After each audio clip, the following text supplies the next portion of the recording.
My dear student, आज मैं आपको फंडामेंटल ऑफ एंटोमोलॉजी सब्जेक्ट के विषय में डिस्कस करूंगा। और जो मेरा नेक्स्ट टॉपिक है इस सब्जेक्ट का, वो मैं टैक्सोनॉमी आपको पढ़ा रहा था। टैक्सोनॉमी सब्जेक्ट में मेरा नेक्स्ट टॉपिक है, आपको मैं ऑर्डर्स पढ़ा था। ऑर्डर्स है लेपिडोप्टेरा। लेपिडोप्टेरस के बाद ऑर्डर्स जो है वो है हाइमेनोप्टेरा ऑर्डर मुझे पढ़ाना। लेपिडोप्टेरा ऑर्डर मैं पढ़ा दिया हूँ, तो मैं आपको जो है आज हाइमेनोप्टेरा जो है वो गण के बारे में पढ़ाऊँगा। क्या क्या कि उसके जो है कैरेक्टर्स हैं, कौन कौन सी जो है उसकी इम्पोर्टेंस फैमिली हैं एग्रीकल्चर में। तो हाइमेनोप्टेरा ऑर्डर जो है वो दो ग्रीक वर्ड से मिलके बना है। पहला वो हाइमेन और दूसरा है पेट्रॉन। तो हाइमेन का मतलब होता है मेम्ब्रेनस यानी झिल्लीदार, और पेट्रॉन का मतलब होता है विंग, यानी जिन ऐसे इंसेक्ट जिनके पंख जो है वो मेम्ब्रेनस होते हैं यानी झिल्लीदार होते हैं, वो जो है वो सारे इंसेक्ट जो है वो हाइमेनोप्टेरा कीट के अंतर्गत ऑर्डर्स के अंतर्गत आते हैं। तो जितने भी झिल्लीदार जो मेम्ब्रेनस विंग्स वाले इंसेक्ट हैं, वो सारे जो है इंसेक्ट आपके हाइमेनोप्टेरा ऑर्डर में आते हैं। इस ऑर्डर में लगभग इस ऑर्डर में आने वाले जो मुख्य कीट हैं वो हैं आपके जो है बीज हैं, मतलब मक्खियाँ हैं, वेब्स हैं यानी बर हैं, और लगभग जो है और जैसे आपकी एंड्स हैं। तो जैसे मक्खियाँ हो गई, बीज जितनी भी हैं, और एंड्स हो गई, वेब्स हो गए, ये सारे जो है आपके हाइमेनोप्टेरा ऑर्डर में आते हैं। तो ये मुख्य रूप से अत्यंत जो है बड़े आकार से लेके सूक्ष्म आकार के कीट जो है इसमें होते हैं। ये कुछ बहुत छोटे होते हैं, कुछ मध्यम होते हैं, कुछ बड़े आकार के जो है वो कीट इसके अंतर्गत आते हैं। और इनका शरीर जो है वो 3 भागों में विभाजित होता है, हेड, थोरैक्स और एब्डोमेन। और जो इनका जो कलर होता है वो ब्राइटनेस होता है, और जो है बिल्कुल हगली होता है यानी भद्दा होता है। हाँ, तो कहीं चमकदार भी होते हैं और कुछ कीट ऐसे भी होते हैं जो बिल्कुल डार्क यानी भद्दे भी कलर के होते हैं। इनका जो हेड होता है वो बिल्कुल जो है एक प्रकार से फ्रीडम होता है, स्वतंत्र होता है, जो कि जो है उधर उधर जो है मोमेंट्स कर सकता है। इनका जो हेड होता है वो बिल्कुल स्वतंत्र रूप से जो है इनको एब्डोमेन से जुड़ा होता है, और चारों तरफ जो है बिल्कुल चारों तरफ मोमेंट्स कर सकता है। और इनके जो कंपाउंड आयु होती है वो पूर्ण विकसित होती है, ओशिलाई प्रेजेंट होती है, यानी और लगभग 3 प्रकार की ओशिलाई जो है वो पाई जाती है। एंटीनी जो है वो नर में जो मेल होते हैं उसमें लंबी होती है, और जो फीमेल होते हैं उसमें उसकी जो एंटीनी होती है वो छोटी होती है। और एंटीनी जो होती है वो लगभग 15 से 20 सेगमेंट यानी खंडों में जो है वो विभाजित होती है। जो एंटीनी इसमें कई प्रकार की पाई जाती है।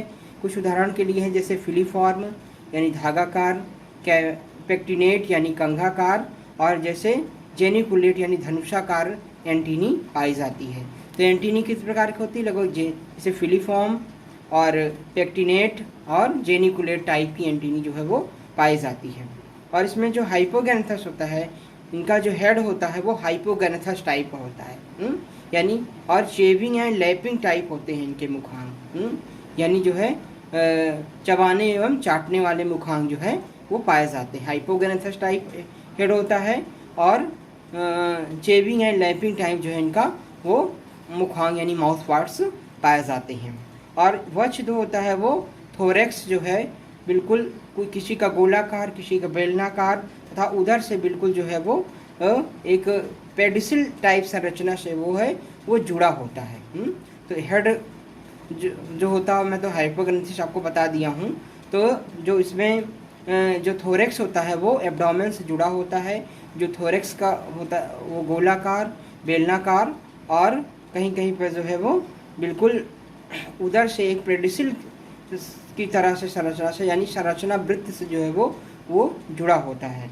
और 2 जोड़ी जो है वो मेम्ब्रेनस विंग्स जो है वो प्रेजेंट होते हैं। और जो मेम्ब्रेनस विंग्स होते हैं 2 जोड़ी, इसको क्या ये किस फॉर्म में होते हैं? हेमुलाई फॉर्म में पाए जाते हैं, या फिर इसको हम कह सकते हैं कि हम इनके विंग्स जो होते हैं मेम्ब्रेनस को हेमुलाई भी कहते हैं।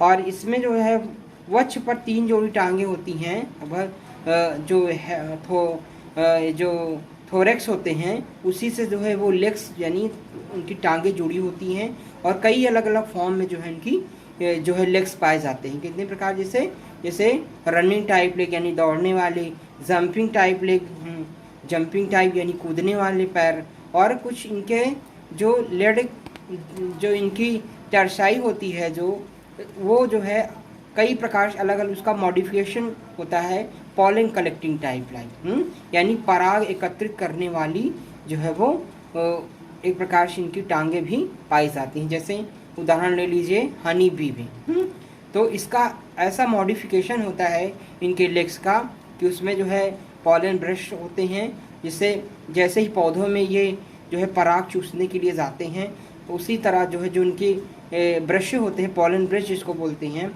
उसी में जा कर के जो है वो पॉलन पार्टिकल्स होते हैं वो फंस जाते हैं, और उसमें जो है पॉलन को कलेक्ट करके ये ले आते हैं अपने, उसी से ये अपना जो है हनी का निर्माण जो है छत्ते में करते हैं। तो इनके जो है लेग्स क्या होते हैं, पॉलन कलेक्टिंग टाइप लेग्स जो है वो पाए जाते हैं।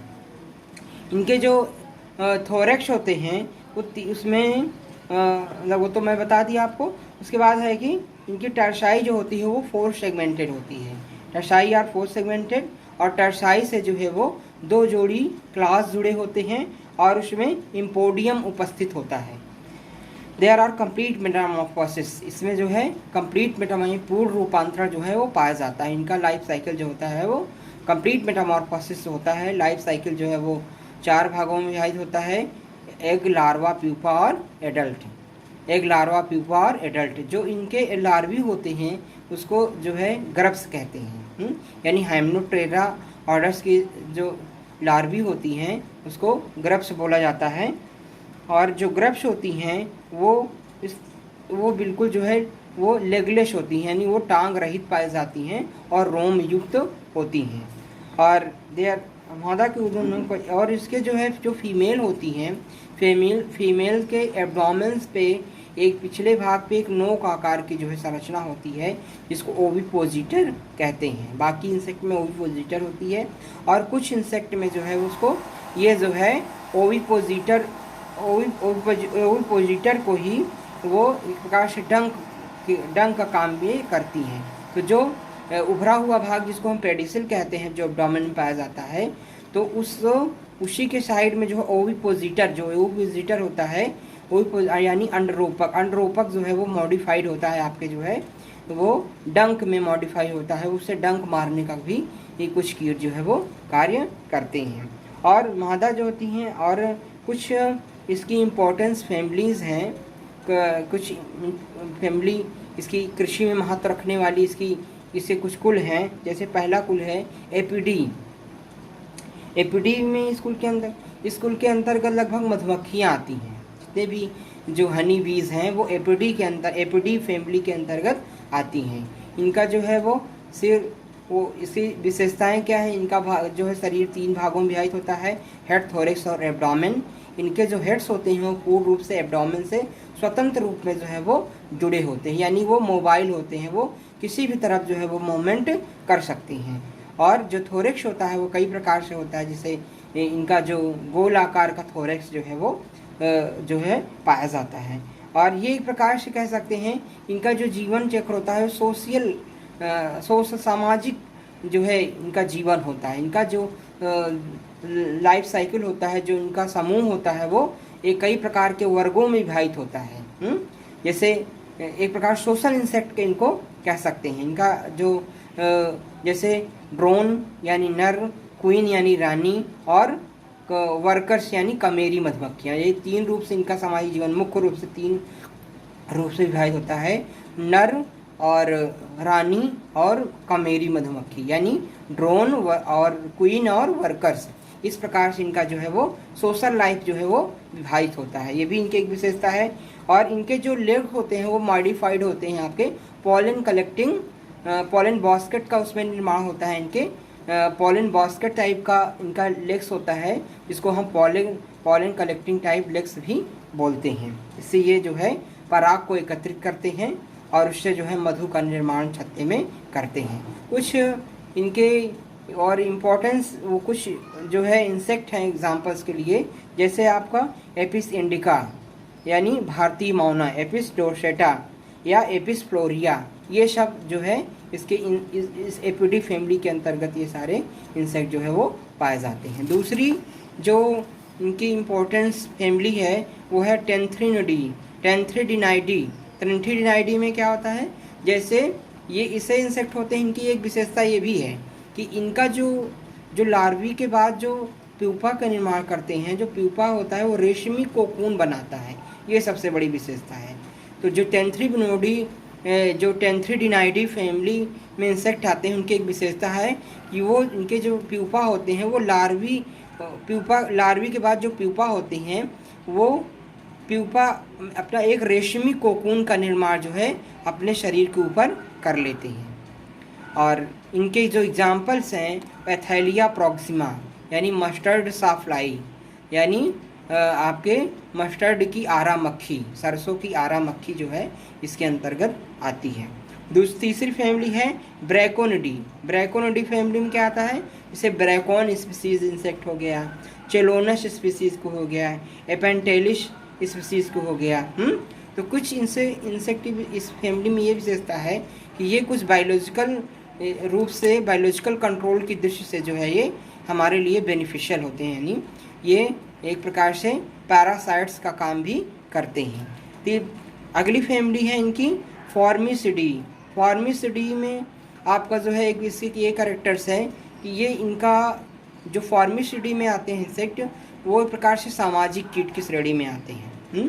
तो एक इनका जो है वो समाज के रूप में अपना जीवन व्यतीत करते हैं, का सामाजिक इंसेक्ट होते हैं, बहुत ही सूक्ष्म आकार के होते हैं और छोटे कीट जो है इसके अंतर्गत आते हैं। ये आर्थिक दृष्टि से जो है वो काफ़ी बहुत ज़्यादा हमारे लिए नुकसानदायक नहीं होते हैं। एग्जाम्पल्स का एंड्स यानी चींटियाँ, फॉर्मिसिडी में जो है वो चींटियाँ आती हैं।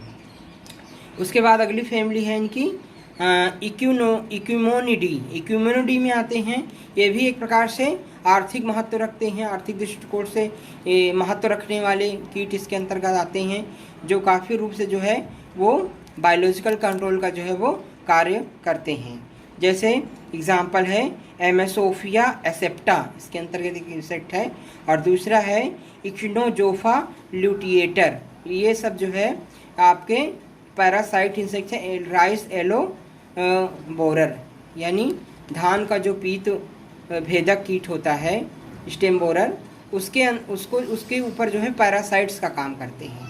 तो इनके जो लेग्स होते हैं वो एग होते हैं, वो पैरासाइट्स का जो ये अपने एग्स को जो है बोरर इंसेक्ट के ऊपर एग लेइंग करते हैं और उसे अपना पूरा जीवन व्यतीत करते हैं, यानी एक प्रकार से पैरासाइट्स का काम करते हैं और ये नेचुरल कंट्रोल करते हैं। अगली है फैमिली जो है ट्राइकोग्रामिडी। ट्राइकोग्रामिडी भी काफ़ी इम्पोर्टेंट फैमिली है इस ऑर्डर्स के अंतर्गत, जो इसमें जो है बहुत ही माइन्यूट सूक्ष्म आकार के जो है वो कीट आते हैं, जिनका आकार जो है वो 0.3 mm से लेकर के 10 mm तक का होता है। और ये जो है आर्थिक दृष्टिकोण से काफ़ी किसान के लिए महत्व रखते हैं। इसमें जो है वो फसलों को नुकसान पहुंचाने वाले कोई कीट नहीं पाए जाते हैं। ये जो है लगभग लाभकारी कीट ही इसके अंतर्गत पाए जाते हैं, लगभग लाभ की दृष्टि से। इसकी विशेषताएं ये हैं कि बहुत छोटे होते हैं, इनका आकार 0.3 mm से लेकर 10 mm तक का होता है, और इनके जो कीट होते हैं वो गहरे डार्क कलर में बहुत जो है वो रोम युक्त जो है वो होते हैं, और ये अधिकतर कीटों में अपने अंडे को परजीवी के रूप में जो है वो परजीवी होते हैं। इनके जो एग्स होते हैं वो विभिन्न कीट के ऊपर जो है वो परजीवी होते हैं, यानी अपना जीवन उसको होस्ट बनाते हैं। विशेष रूप से किस ऑर्डर्स के इंसेक्ट पे अपना होस्ट बनाते हैं, लेपिडोप्टेरा। जो लेपिडोप्टेरा ऑर्डर्स के इंसेक्ट हैं जैसे मॉथ और बटरफ्लाई, और जितने भी बोरर इंसेक्ट हैं वो सारे आपके लेपिडोप्टेरा ऑर्डर्स के अंतर्गत आते हैं। तो जो लेपिडोप्टेरा ऑर्डर के इंसेक्ट हैं उसके एग पे उसके जो है उसके शरीर के ऊपर ये अपने एग को जो है वो एग लेइंग करते हैं और उसको जो है उसको पैरासाइट के रूप में उस पर ऊपर अपना उसको होस्ट बना के उसको धीरे धीरे मार देते हैं।